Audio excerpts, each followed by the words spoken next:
CNN News 18's Kamalika Sen-Gupta speaks with young voters in Kolkata. Let's listen in.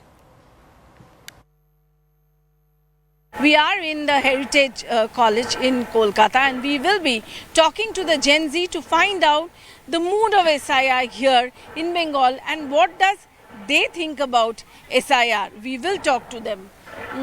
First would like to ask you that, do you think that SIR was needed? Yeah, I think SIR was needed because it is really important to add the name of all the eligible voters in the voter list and remove all the outdated or fake ones from it. And it also makes the election very fair and transparent. And it also gives us as the Gen Z voters a chance to cast our vote for the first time and take part in the democratic process. What do you feel that there should be SIR or there shouldn't be SIR? There should be SIR, of course, because I think that the people who are deceased or they died, they should be removed, and the illegal people who are immigrant, they should be removed, and the legal people of the country should be given the chance to vote. And not only that, we can change address through that.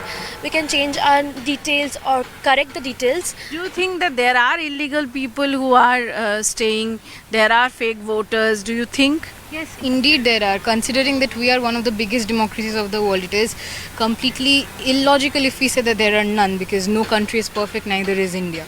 And with the raising situations that we can see over here, illegal people are of course here. So SIR, it is needed, it was needed in the prior scenarios as well. What do you think that SIR should, what is the importance of SIR? What do you think about SIR?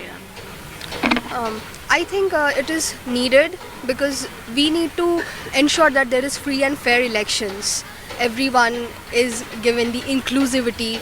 If there are people who have died or if their name is not included or duplicated, we can have them in the voting list and everyone gets the right to vote. What do you think? There are fake voters in Bengal, there are infiltrators in Bengal. What do you think? Definitely, I feel so. How do you know? I am not a first time voter. I have voted before this. I am a postgrad student. So I myself have witnessed this, that when going for the, to give my election, to give my vote, cast my vote, I have seen that my grandmom, her name is probably there, or my grandfather Died then also. Yes. So there, for sure, it is something that is a problem. What do you think, SIR should take place or not? See, to me, SIR is not intrinsically good or bad. I think it really is important to see if it's designed and executed well, and with like awareness program.